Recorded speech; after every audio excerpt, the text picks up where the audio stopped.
Hello students, welcome back again to this channel. Dinesh sir. बहुत सारे बच्चे आज रिजल्ट निकलने के बाद डिस्टर्ब हैं।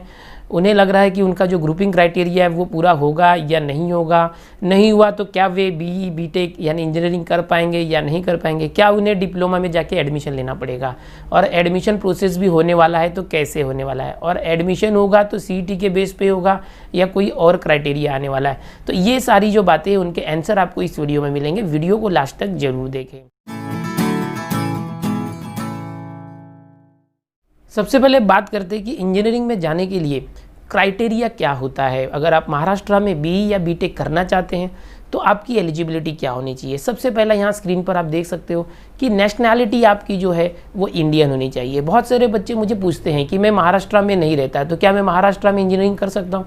तो महाराष्ट्र के बाहर के भी बच्चे जो है महाराष्ट्र में आके इंजीनियरिंग में एडमिशन ले सकते हैं। अगर उनको सीईटी देनी है तो सीईटी भी दे सकते हैं। सीईटी नहीं दिया है तो जेईई मेंस के बेसिस पर भी महाराष्ट्र में इंजीनियरिंग में एडमिशन ले सकते हैं। दूसरा, एज लिमिट। बहुत सारे बच्चों के डाउट होते हैं कि क्या इसमें कोई एज का क्राइटेरिया है कि इतने एज से ज़्यादा वालों को एडमिशन नहीं मिलेगा। तो कोई भी ऐसा क्राइटेरिया नहीं एज का। आपकी एज कितनी भी होगी, आप अगर एलिजिबल हैं तो आपको एडमिशन मिलेगा। तीसरा, जो क्वालिफाइंग एग्जाम क्या होती है। क्वालिफाइंग एग्जामिनेशन जो है 12th स्टैंडर्ड की क्वालिफाइंग एग्जाम होती है। 12th स्टैंडर्ड में उसके बाद जो है महाराष्ट्र के अंदर एनएसटी सीईटी होती है, या तो आपने जेईई मेंस दिया हो या सीईटी की एग्ज़ाम दी हो। ये दोनों क्वालिफाई एग्ज़ाम होती है। अब इसके अंदर क्या होता है, फिजिक्स, केमिस्ट्री, मैथ्स होता है मेजर, जो हमें इंजीनियरिंग के लिए क्राइटेरिया रखा जाता है। उसके साथ ही वोकेशनल सब्जेक्ट्स जो होते हैं, इलेक्ट्रॉनिक्स, कंप्यूटर साइंस, ऐसे सब्जेक्ट्स को भी देखा जाता है अगर बेसिक पीसीएम ग्रुप की जो है बेसिक क्राइटेरिया पूरा ना हो पीसीएम से। तो अब इसके बाद जो मार्क्स कितने चाहिए होते हैं, तो बेसिक ग्रुप जो है हमारा पीसीएम है, फिजिक्स, केमिस्ट्री, मैथ्स, जिसमें फिजिक्स और मैथ्स कंपलसरी होता है। पीसीएम ग्रुप में जो बच्चे होते हैं जनरल कैटेगरी के, रिजर्व कैटेगरी के नहीं होते, यानी कास्ट सर्टिफिकेट जिनके पास नहीं होता, उनके लिए 50% जो है एग्रीगेट मार्क्स चाहिए होता है 12th स्टैंडर्ड के अंदर। हर साल का ये क्राइटेरिया है।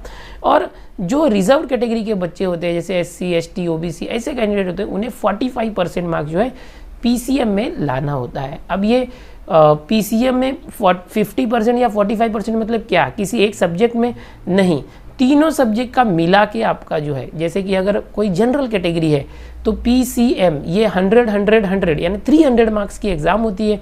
तो उसमें से 50% लाना मतलब 150 मार्क्स लाना है। अगर मान लो आपको किसी सब्जेक्ट में 60 मार्क्स है, फिजिक्स में, केमिस्ट्री में 40 मार्क्स है, 50 से भी कम है, और मैथ्स में 70 मार्क्स है, तो तीनों का मिला के आपका 150 से ज़्यादा हो रहा है तो आप एलिजिबल है। तो इस तरह से बेसिक क्राइटेरिया होता है। इसके बाद मैं आपको बताना चाहूँगा यहाँ पर जो एलिजिबिलिटी क्राइटेरिया होता है वो दो तरीके से होता है। एक तो महाराष्ट्र स्टेट एलिजिबिलिटी कैंडिडेचर, यानी जो महाराष्ट्र के बच्चे हैं उनके लिए, और दूसरा जो महाराष्ट्र के बाहर के बच्चे हैं। तो जो महाराष्ट्र के बच्चे उनके लिए बता दूं कि सबसे पहले तो इंडिया का सिटीजन हर एक केस में होना ही चाहिए। आप महाराष्ट्र से हो या बाहर से हो, आपने 12th की एग्ज़ाम पास की होनी चाहिए, आपका फिजिक्स और मैथ्स कंपलसरी होना ही चाहिए। अगर आपने केमिस्ट्री रखा था तो केमिस्ट्री पीसीएम में जो है आपके 50% मार्क्स होना चाहिए। अगर आपका पीसीएम में नहीं हो रहा है तो केमिस्ट्री को छोड़ के जो अदर सब्जेक्ट होंगे, बाइफोकल या वोकेशनल, जैसे इलेक्ट्रॉनिक्स, कंप्यूटर साइंस, ऐसे सारे सब्जेक्ट जो हैं उनको लेके आपका जो है 50% होना चाहिए। तो इस तरह का क्राइटेरिया होता है। और जो रिजर्व कैटेगरी वाले हैं, हैंडीकैप्ड है, उनके लिए 45% का क्राइटेरिया है। आपने जो है एसएससी और एचएससी जो है वो पास किया होना चाहिए, या तो डिप्लोमा इन इंजीनियरिंग किया होना चाहिए महाराष्ट्र स्टेट से।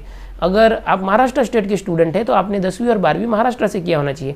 जो बच्चे डिप्लोमा करते हैं 10वीं के बाद 3 साल का, उनको डायरेक्ट सेकेंड ईयर इंजीनियरिंग में एडमिशन मिलता है, क्योंकि उन्होंने ऑलरेडी 3 साल जो है डिप्लोमा में दिया हुआ है इसके लिए।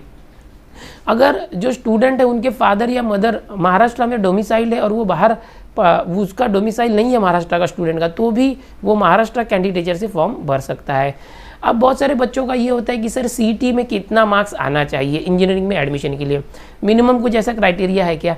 तो नॉन जीरो मार्क्स होना चाहिए। सीईटी में आपको 0 मार्क्स नहीं आना चाहिए। अगर आपका 1 मार्क या उससे ज़्यादा भी है तो भी आप एलिजिबल हो इंजीनियरिंग में एडमिशन देने के लिए। ओके, तो ये सारी चीज़ें होती है। और डिप्लोमा वाले बच्चे डायरेक्ट सेकेंड ईयर बीटेक में एडमिशन ले सकते हैं। इसके बाद जो बच्चे महाराष्ट्र के नहीं हैं तो उनके लिए all India candidates and Jammu and Kashmir migrant candidates, यानी कि जो महाराष्ट्र के स्टूडेंट नहीं है, जो महाराष्ट्र के बाहर कहीं किसी राज्य में पढ़ते थे, ऑल इंडिया में कहीं भी, तो उनके लिए भी क्राइटेरिया है। क्या क्राइटेरिया है? सेम वही सब क्राइटेरिया है। वो इंडिया के सिटीजन होना चाहिए, HSC जो है उनके स्टेट के या किसी रिकॉग्नाइज्ड बोर्ड से होना चाहिए, 50% ओपन कैटेगरी के लिए, 45% रिजर्व के लिए, और कोई भी जो स्टेट का है वो बीटेक और बीई में एडमिशन ले सकता है।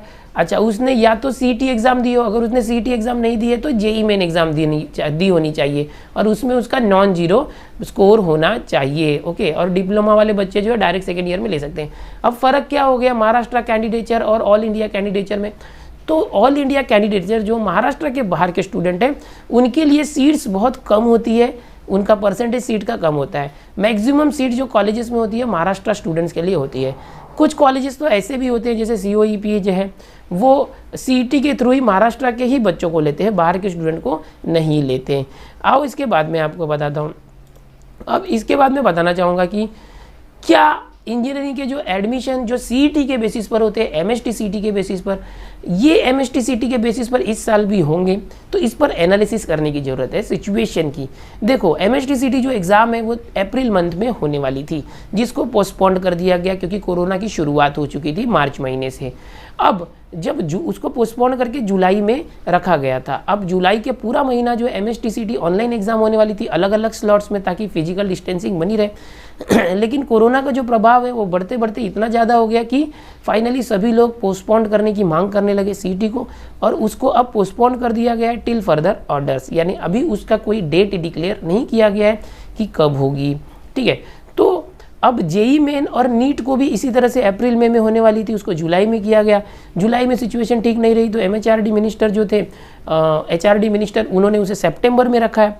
और लेकिन महाराष्ट्र गवर्नमेंट ने अभी तक MST CET के लिए कोई फिक्स डेट डिसाइड नहीं की है। तो क्या CET कैंसिल हो सकती है? तो बच्चों अगर समझो कि सितंबर महीने में JEE मेन और नीट एग्ज़ाम होती है तो CET एग्ज़ाम होना पॉसिबल है। अगर JEE मेन और नीट एग्ज़ाम और पोस्टपोन होती है या कैंसिल होता है तो CET एग्ज़ाम भी कैंसिल हो सकती है। क्या CET और पोस्टपोन हो सकती है?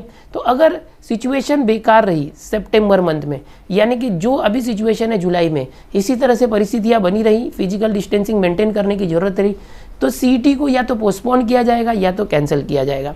अगर पोस्टपोन किया गया तो फिर इंजीनियरिंग के एडमिशन कब होंगे? अगर पोस्टपोन किया गया तो जब तक CET की एग्ज़ाम होके CET का रिजल्ट नहीं आता तब तक इंजीनियरिंग के एडमिशन रुके रहेंगे। या तो दूसरा ऑप्शन गवर्नमेंट के सामने ये है कि CET की एग्ज़ाम को ही कैंसिल कर दिया जाए और जो अभी 12th का रिजल्ट डिक्लेयर हुआ है उसके बेसिस पर जो है एडमिशन शुरू कर दिया जाए इंजीनियरिंग का, ताकि बच्चों का जो एकेडमिक ईयर है वो बचा रहे, नुकसान ना हो। या तो फिर गवर्नमेंट को ऐसा करना पड़ सकता है कि ये पूरा जो एकेडमिक ईयर है इसको स्क्रैप करना पड़ेगा और सीधा सीधा अगर CET की एग्ज़ाम होती भी है सितंबर अक्टूबर में तो जनवरी से या उसके बाद से जो है एडमिशन शुरू किए जा सकते हैं। इसके बाद आपको बताना चाहूँगा, हमारे महाराष्ट्र राज्य के उच्च व तंत्र शिक्षण मंत्री उदय सामंत जी, इन्होंने 30 जून को एक ट्वीट किया था। क्या ट्वीट किया था कि राज्यातील अभियांत्रिकी व इतर तांत्रिक व्यावसायिक अभ्यासक्रमाचा प्रवेशासाठी महाराष्ट्र राज्यातील विद्यार्थ्यांच्या हिताच्या दृष्टीने प्रवेश पात्रता व नियम यामध्ये लवकरच सुधारणा करण्यात येतील। कहना क्या चाहते हैं हमारे उदय सामंत जी?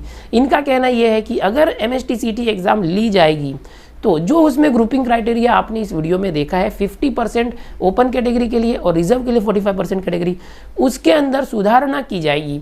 यानी जो ग्रुपिंग क्राइटेरिया है इसको कम किया जा सकता है, 50% को 45 तक लाया जा सकता है, 45 जो रिजर्व के लिए उसे 40% तक किया जा सकता है। और अगर CET एग्ज़ाम होती है तो ये सब कुछ किया जाएगा। लेकिन अगर CET एग्ज़ाम नहीं होती है तो गवर्नमेंट के सामने सिर्फ एक ही ऑप्शन बचता है कि 12th की जो एग्ज़ाम्स हुई है उसके मार्क्स के बेसिस पर ही इंजीनियरिंग के एडमिशन ली जाए। अब आगे चल के हमें देखना है कि जो हमारी महाराष्ट्र सरकार है वो क्या डिसीजन लेती है CET को लेके और इंजीनियरिंग के एडमिशन को लेके। इस वीडियो में मैं उम्मीद करता हूं कि मैंने आपके सारे डाउट्स क्लियर कर दिए हैं इंजीनियरिंग के एडमिशन्स को लेके, ग्रुपिंग क्राइटेरिया को लेके और आगे जो संभावना है वो हो सकती है उसके बारे में। ऐसे ही बहुत सारी जानकारियाँ इस चैनल पर अवेलेबल है और मैं लेके आते रहता हूँ।